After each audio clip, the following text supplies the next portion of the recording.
ॐ श्री गुरुवे नमः।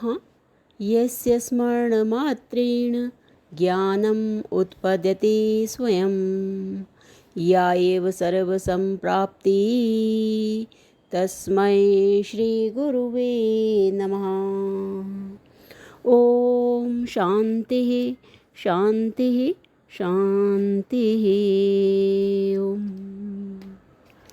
प्रणाम भगवान।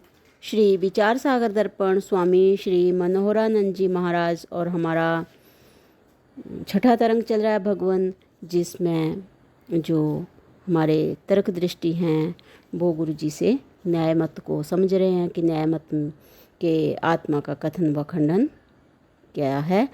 तो ये आधा हो गया भगवान, उससे आगे कंटिन्यू करते हुए तो बता रहे हैं कि वेदांत सिद्धांत अनुसार आत्मा को व्यापक, सजातीय, विजातीय और स्वगत भेद से रहित, इनकी आत्मा को व्यापक ब्रैकेट में लिया हुआ, सजातीय, विजातीय और स्वगत भेद से रहित और एक ही माना जाता है। और उस आत्मा में यदि धर्म अधर्म, सुख दुख, बंधन व मोक्ष आदि स्वीकार करेंगे तो किसी को सुख, किसी को दुख, किसी को बंधन, किसी को मोक्ष, यह व्यवहार नहीं बन सकेगा। इसलिए धर्म अधर्म, सुख दुख इत्यादि सब धर्म बुद्धि के ही माने जाते हैं, ना कि आत्मा के।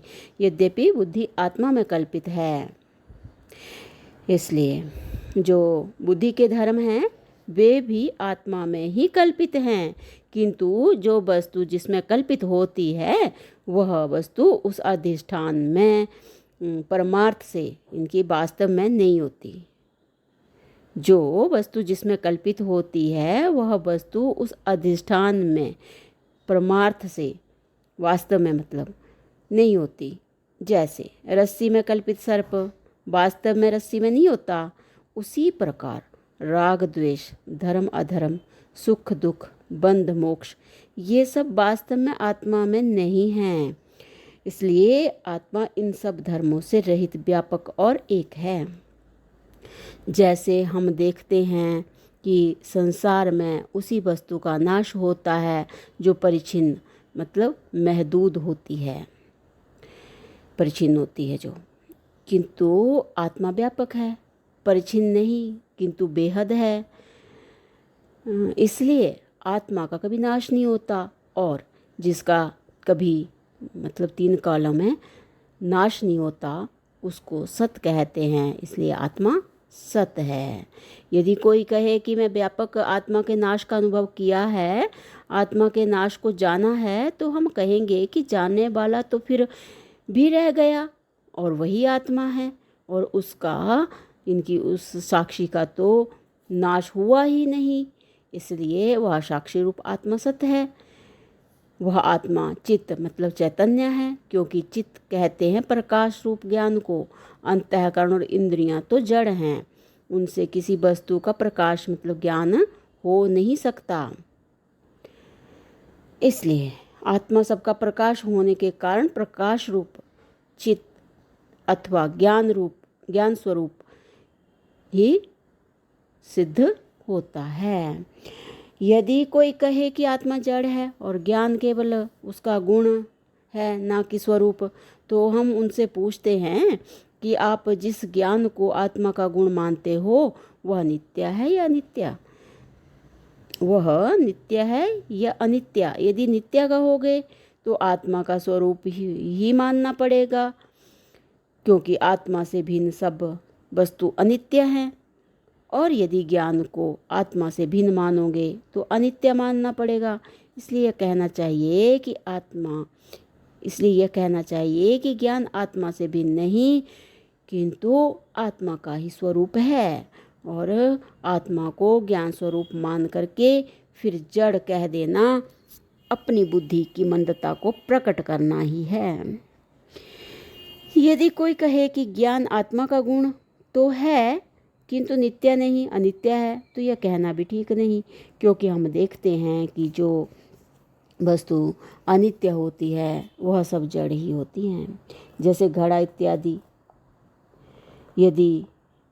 इत्यादि, और यदि ज्ञान को अनित्य मानकर जड़ स्वीकार कर लोगे तो जो वस्तु स्वयं जड़ है वह दूसरे को कैसे जन्मा सकती है। इसलिए ज्ञान को अनित्य ना मानकर नित्य ही मानना चाहिए। इतना समझाने पर भी यदि कोई हठ करे कि ज्ञान तो अनित्य ही है, तो फिर उसको यह कहना पड़ेगा कि इंद्रिय अथवा अंतःकरण से ज्ञान उत्पन्न होता है, किंतु वह ठीक नहीं, क्योंकि यदि ऐसा होता तो सुषुप्ति मतलब गहरी नींद में इंद्रिय अथवा अंतःकरण आदि के ना रहने पर भी जो सुख का ज्ञान होता है वह नहीं होना चाहिए। और अनित्य वस्तु तो कभी होती है और कभी नहीं होती, किंतु ज्ञान तो जागृत में जागृत के पदार्थों का, स्वप्न में स्वप्न के पदार्थों का और सुषुप्ति में आनंद का इस प्रकार सदा रहता ही है। इससे सिद्ध होता है कि ज्ञान अनित्य नहीं किंतु नित्य ही है, और वह नित्य ज्ञान आत्मा का स्वरूप ही सिद्ध हो सकता है। अतः यह सिद्ध हुआ कि आत्मज्ञान स्वरूप अर्थात चित चैतन्य है।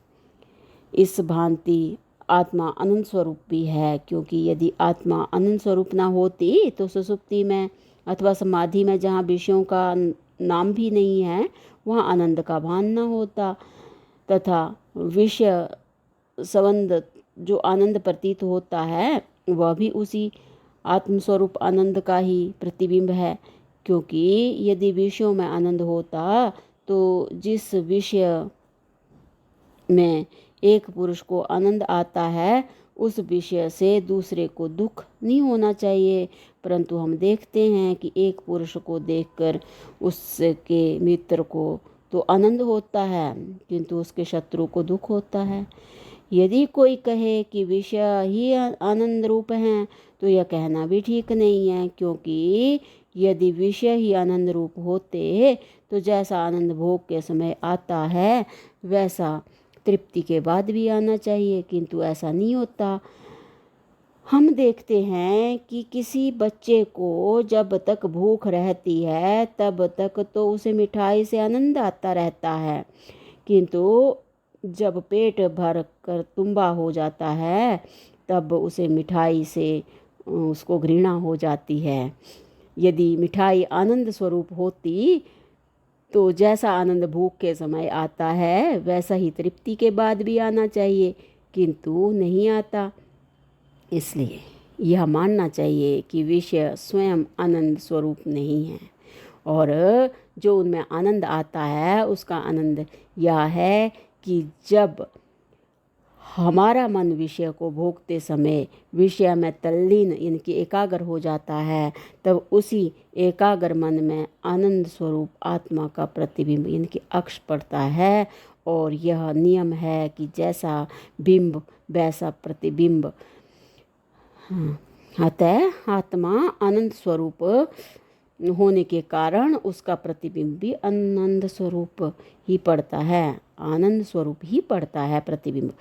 जिस समय मन विषयों में एकाग्र हो जाता है उस समय हमें जिस आनंद की प्रतीति होती है वह आनंद तो वास्तव में आत्मा का ही प्रतिबिंब है, अर्थात प्रतिबिंब रूप से आत्मा से ही आता है। किंतु अज्ञानी लोग समझते हैं कि यह आनंद विषय से आ रहा है। यदि यह आत्मा आनंद स्वरूप ना होती, यदि यह आत्मा आनंद स्वरूप ना होती तो इसका प्रतिबिंब भी आनंद स्वरूप न पड़ता। इससे सिद्ध होता है कि आत्मा अपना आप आनंद स्वरूप, आत्मा मतलब अपना आप आनंद स्वरूप है। यह भी देखा जाता है कि हम संसार में उसी से प्रेम करते हैं जो सुख स्वरूप हो, क्योंकि दुख को तो कोई नहीं चाहता। इससे सिद्ध होता है कि जिसको सब चाहते हैं उसका नाम आनंद है। अब हमें देखना है कि हम सब किसको चाहते हैं। वास्तव में हम सब चाहते हैं अपने आप को, क्योंकि स्त्री को, धन को, पुत्र आदि को भी हम अपने लिए ही चाहते हैं। अधिक क्या कहें, हम संसार के सभी पदार्थों को भी अपने लिए ही चाहते हैं, किंतु अपने आप को और किसी के लिए नहीं चाहते, किंतु अपने आप को और किसी के लिए नहीं चाहते, अर्थात हमारा जो अपने आप में प्रेम है वह दूसरे के लिए नहीं किंतु खुद के लिए ही है। इससे सिद्ध होता है कि हम सब अपने आप को ही चाहते हैं। प्रथम हम बतला चुके हैं कि जिसको हम सब चाहते हैं उसका नाम है आनंद। इससे यह सिद्ध हुआ कि अपना आप, इनकी आत्मा ही आनंद स्वरूप है, किंतु यह आत्मा के आनंद पने का भान तभी होता है जब वृत्ति जो है वो अंतर्मुख मतलब एकाग्र होकर उस आत्मा के प्रतिबिंब को ग्रहण करती है। इस प्रकार आत्मा सच्चित आनंद स्वरूप है, यह सिद्ध हुआ। और यह सच्चित आनंद परस्पर भिन्न नहीं किंतु एक ही है। यद्यपि एक ही है क्योंकि यदि ये आत्मा के गुण होते तो आपस में भिन्न होते, किंतु ये आत्मा के स्वरूप ही हैं, अतः भिन्न नहीं हैं। यह सच्चित आनंद स्वरूप आत्मा ब्रह्म स्वरूप ही है, क्योंकि वेद ब्रह्म को भी सच्चित आनंद स्वरूप ही बताता है। अतः आत्मा और ब्रह्म की एकता ही वेद का परम सिद्धांत है। तो भगवान इससे आगे आत्मा नित्य है और आत्मा व ब्रह्म की एकता अभी ये है भगवान आगे भी, तो इसकी व्याख्या जो है वो अगले सत्संग से कंटिन्यू करते हैं। प्रणाम भगवान। ओम शांति ही शांति ही शांति ही। ओम।